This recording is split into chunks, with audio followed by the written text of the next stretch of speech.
Hello everybody. How time flies. We're almost at the end of our second week of home-based learning.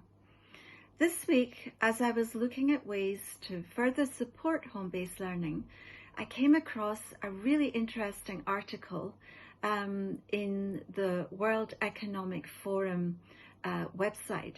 It was called 3 Vital Skills for the Age of Disruption. And I thought that that really fits in with what we're experiencing right now. One of the areas that the article focused on was the importance of students developing what they call learning agility.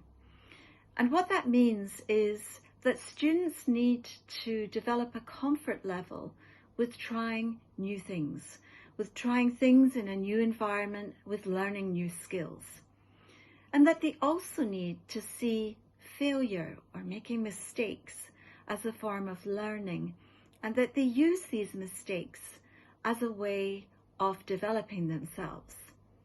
And the other piece about learning agility is developing the skill to be curious and to think things through and to see things as a challenge.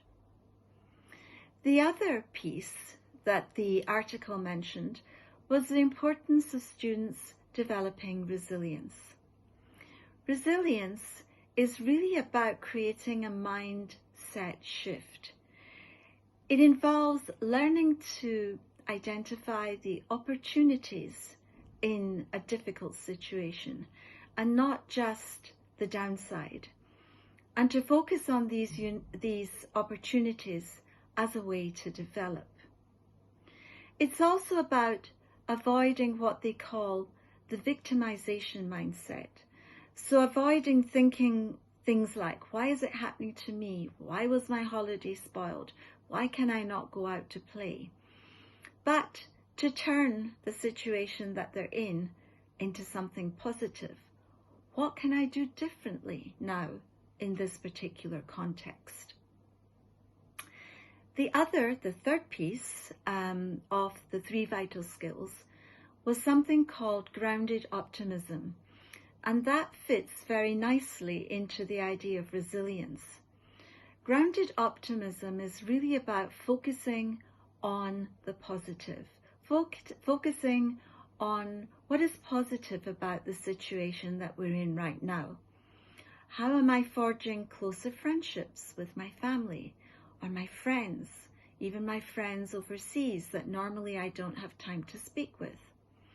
And also it's about being mindful, being thoughtful about what's happening now so that they can cope carefully and well with what might happen in the future. Yesterday evening we held a virtual ISS Community Meeting, and we talked about many of these issues. We talked about the importance of parents and teachers allowing students to make mistakes in this environment. If they're not quite familiar with the technology or they're not quite familiar with the task, it's okay if they don't do all of the tasks, especially for the younger children, but that they should try to focus their energy on figuring out how to do the task better. We also talked about the importance of our students developing self-management skills. Of course, parents are supporting, especially in the younger years, our students. But as students progress into middle school and most certainly in high school, students should be managing their time, building schedules, building routines, and making sure that they have a balance in their life, that they make time for activities that support healthy minds and healthy bodies, and that they have time to do those activities that they really like doing themselves. We also discussed the importance of teachers and students providing emotional security for students in this environment so that they feel safe to take risks and they can stay positive because of the support that they are being given. Many people talk about the calm before the storm. I really think that in many ways, as I talk to my colleagues around the world, many of whom have been in home-based learning situations for weeks and weeks on end, that actually the reverse of that is true.